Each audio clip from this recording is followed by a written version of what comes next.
Signs you're worrying too much. Montaigne's Guide to Peace. Let me ask you something.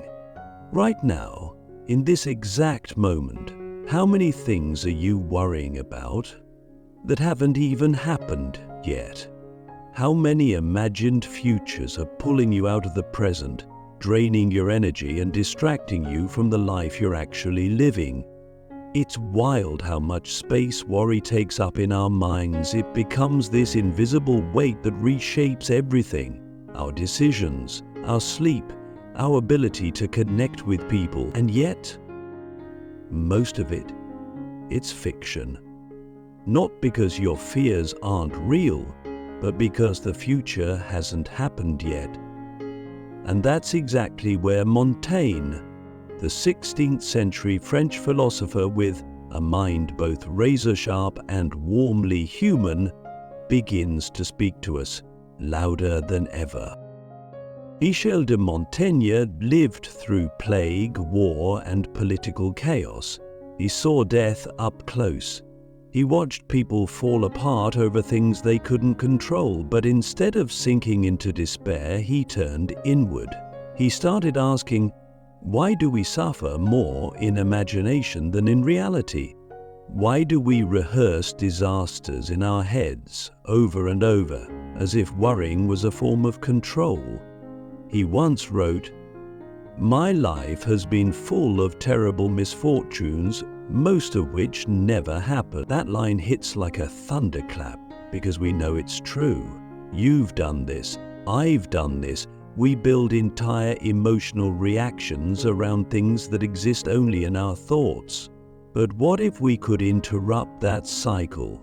What if we could actually train our minds not to erase worry, but to see through it? Click subscribe to this channel to get more profound insights.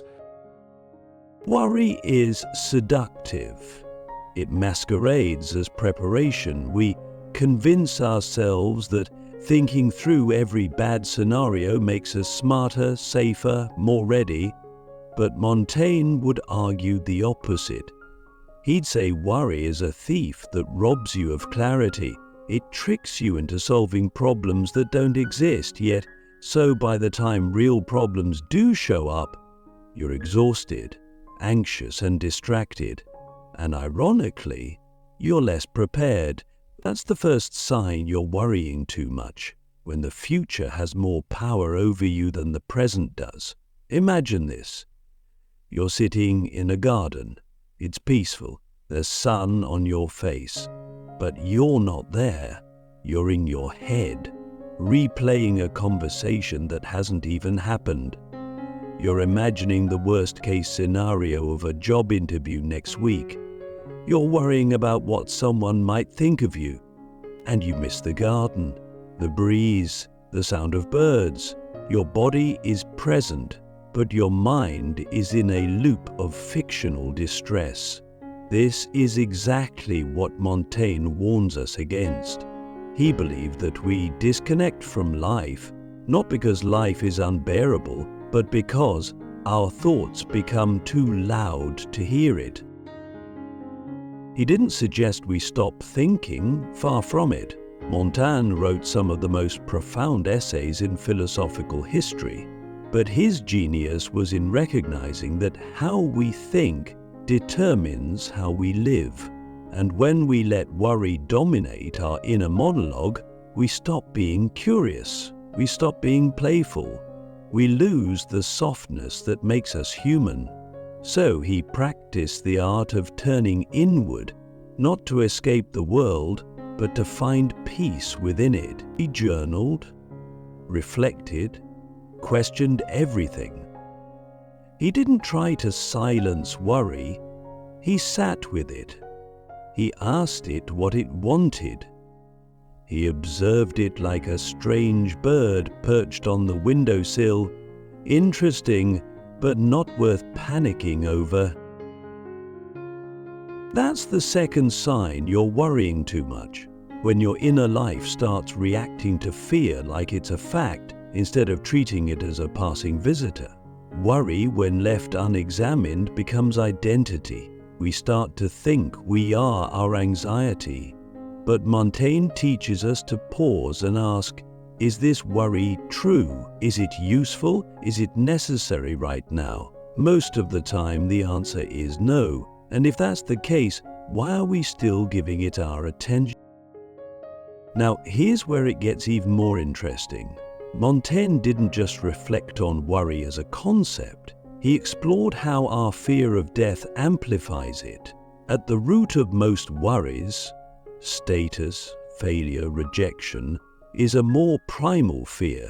The fear that we're running out of time, that life is slipping away, that we miss something. So we obsess over getting everything right. We worry ourselves into paralysis. But Montaigne flips that too. He says, the more you fear death, the less you live. But the more you accept death, not morbidly but honestly, the more peace you invite into your day-to-day life. Because once you stop believing that you're in control of everything, you're free to actually experience something. So let me ask you a question, one Montaigne might whisper if he were sitting beside you right now. What would your life look like if you stopped rehearsing pain and started practicing presence? What would happen if you gave up trying to predict the future and started paying attention to what's already here? This is the beginning of Montaigne's guide to peace. Not a peace you wait for, or earn, or buy, but one you return to, moment by moment, by loosening your grip on imagined fear. You're not powerless against worry. You're just not required to listen to all of it. Rewiring your mind. How Montaigne trains us to let go of useless fear. Now that we've identified how worry sneaks in, how it pretends to protect us while actually stealing our peace, let's ask the real question, how do we begin to unlearn it? Montaigne didn't give us a step-by-step guide. He gave us something much more valuable, a way of seeing, a philosophy of perception. He believed that our fear rarely comes from the world itself. It comes from the way we interpret the world. And if you can learn to reframe what happens to you, you can disarm the emotional traps that fear sets. On one hand, you might think, depression is bad. The iridescent demands that all thinkers overlook them is a story to observe. He saw the human mind as a garden, one where thoughts bloom or rot depending on what you feed them. Worry thrives in a mind that isn't being watched, but once you bring conscious awareness to your thoughts, you're no longer at their mercy. This is where philosophy becomes more than theory. It becomes practice. Imagine waking up tomorrow and treating every anxious thought as something you can walk around, examine from multiple angles, rather than something you have to obey. That's the mental shift Montaigne encourages, not to battle worry, but to outgrow it. He trained his mind to treat fears as hypotheses, not certainties. You feel a spike of anxiety before an important meeting. He'd say, good, observe that. What are you afraid of? Embarrassment? Rejection? Now ask yourself, if those things happened, what would that actually mean? Would your life collapse? Would the people who truly matter love you less? Montaigne would likely smile and say, not at all, because in most cases, fear doesn't reflect reality, it reflects the stories we tell ourselves about reality, and those stories can be edited. Another core technique Montaigne practiced was anchoring himself in small, tangible joys. He wrote about his dog, about the texture of bread, about the way light fell through the window. That wasn't trivial, it was tactical. He used the present moment as a sword to cut through imaginary futures. That's the third sign you're worrying too much, when you've stopped noticing the good. When you're so wrapped up in dread about what might happen that you forget what is happening and how beautiful, strange, or even funny it already is. This isn't about pretending bad things don't exist. Montaigne would never advocate denial. He lived in a world where death was a daily possibility. But that's why he focused so much on the internal landscape. Because if you can't control the world, you must learn to govern your own reaction to it. And he discovered that the more curious you are about your fear, the less power it has over you. Curiosity dilutes anxiety. Try it. The next time you're spiraling over a what if, pause and ask, what's really at stake here, and what proof do I have that it's true? We become consumed by worry when we lose perspective. Montaigne often reminded himself that we are just one flicker of awareness in a massive, unknowable universe. That isn't meant to make you feel small in a crushing way, but to make you feel light.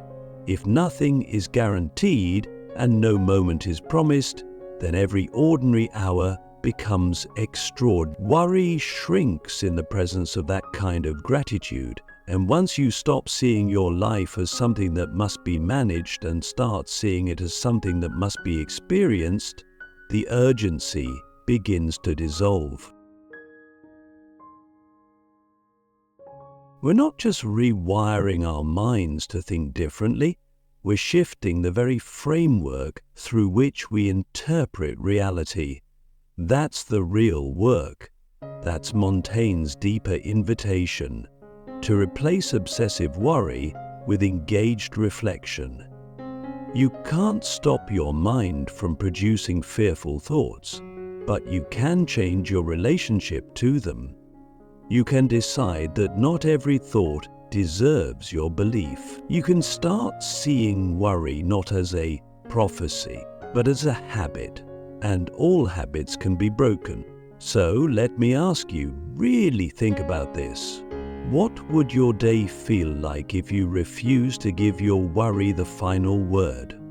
What if, instead of building your life around your fear, you started building it around your attention? What might shift?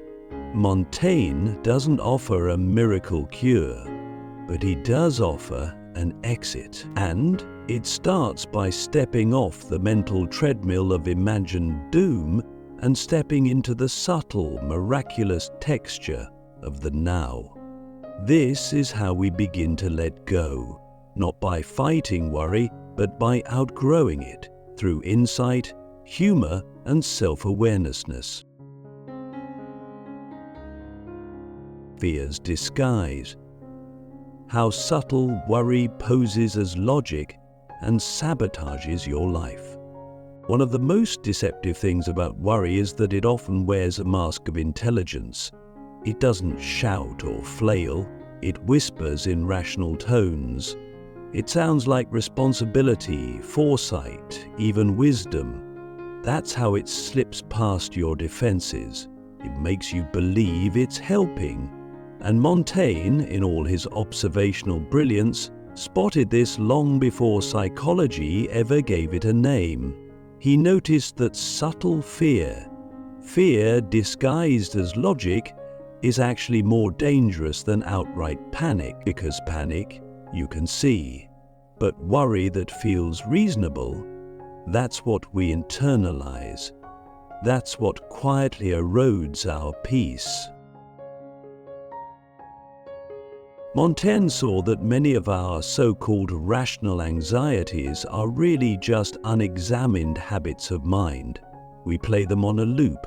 I need to think this through one more time. What if I missed something? It's just being cautious. But are we really being cautious? Or are we just avoiding the discomfort of uncertainty? You see, worry loves to pretend it's a plan. It tricks us into overthinking under the guise of being prepared. It turns a single event, a conversation, a presentation, a delay in someone texting us back, into a mental maze. We obsessively map every possibility, trying to outwit the unknown, but we never actually escape it. The map just gets bigger. The worry just gets louder. This leads us to a deeper danger: how subtle worry shapes your behavior without you even realizing it. It doesn't just fill your head, it begins to sculpt your life. You start saying no to opportunities. You become overly cautious in relationships. You avoid taking creative risks. Why? Because your mind has built a convincing case for why doing less is safe. This is the fourth sign you're worrying too much. When your life becomes smaller, not because of real limits, but because of mental projections that have taken root. Montaigne didn't believe we should ignore consequences or pretend that bad things never happen. What he argued was that most of the suffering we feel is anticipatory. It hasn't happened. It's a shadow of the future masquerading as the present. And that shadow can paralyze you even when there's no real threat around. His solution? Don't let your mind bully your body. Don't let imagined problems hijack your real-time experience of being alive. He writes, "He who fears he shall suffer already suffers what he fears." The cost of worry is not just emotional, it's experiential. It steals your ability to fully engage with the moment you're actually in. So ask yourself now, what belief is making your life smaller in the name of being reasonable? What fears have been camouflaged as practicality? And are they really protecting you or just keeping you from peace? Montaigne's quiet revolution isn't about escaping worry, it's about exposing it, naming it, refusing to bow to it, and realizing, maybe for the first time, that you don't need to be perfectly prepared for every future moment. You just need to show up fully in this one. Be the courage to be calm. Montaigne's final lesson on living freely. There's a subtle kind of bravery that doesn't always get noticed. It's not dramatic, it doesn't shout or perform, but it's the kind of bravery that Montaigne believed was most essential, the courage to be calm. In a world that encourages panic, glorifies stress, and rewards constant busyness, choosing peace is a radical act. To not let yourself be pulled apart by imagined futures or inflamed by every passing crisis takes an extraordinary level of awareness. And Montaigne, centuries before the invention of self-help or therapy apps, knew this truth better than most. A peaceful mind isn't passive, it's powerful. At the heart of Montaigne's work is this idea that the examined life is not just about knowledge, but about stability. We don't reflect for the sake of showing off our intelligence. We reflect so that we can live better. We think clearly so we can act wisely. And we calm the mind, not to escape life, but to fully enter it. He believed the person who could remain at ease, who could slow down enough to observe their thoughts, question their reflexes, and stay rooted in their body, that person was not weak, but free. To live freely, in Montaigne's sense, means to stop being a prisoner of what-ifs. It means no longer surrendering your day to scenarios that don't exist. When you find the courage to be calm, you're no longer reacting, you're choosing. You're not rushing to defend your ego, to fill every silence, to fix every unknown. You're still, not because you don't care, but because you finally realize that panic doesn't improve outcomes, because it only shrinks your experience of the present. And this is where his philosophy becomes something deeply personal, because most of us carry around this tension, this feeling that life is always slightly ahead of us, slightly out of reach. We think, I'll relax when things settle down, or I'll be at peace when everything's in place. But Montaigne turns that on its head. He says, peace isn't something you earn, it's something you allow. Right here, in the middle of the mess, in the middle of the uncertainty. You don't wait for a reason to calm down, you decide to. That's the ultimate act of agency. So, what if your calm didn't depend on outcomes? What if your ability to breathe, to stay grounded, to be kind, wasn't tied to whether everything went according to plan? Montaigne believed that inner peace comes from realizing that you will survive not having all the answers. You will survive disappointment. You will survive awkward moments, mistakes, losses, and in fact, these are the very moments that polish your character. The courage to be calm is the courage to trust yourself, to know that no matter what arises, you'll meet it with presence. And presence ultimately is the only real security we have. Everything else is an illusion. Worry promises control, but delivers paralysis. Calm accepts uncertainty and gives you back your life. Let this be your takeaway. When you find yourself spinning, imagining every possible disaster, rehearsing pain instead of living joy, pause. Return to now. Ask yourself, what's real? What's right in front of me? What am I missing by being lost in my head? You don't need to force peace.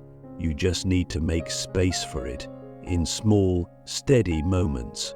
A breath, a reflection, a walk, a laugh. That's where Montaigne found it.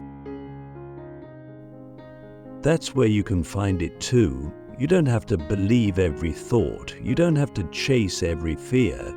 You just have to remember that worry is optional, and that your calm is not the absence of fear, but the choice not to be ruled by it. And that is the most powerful freedom of all.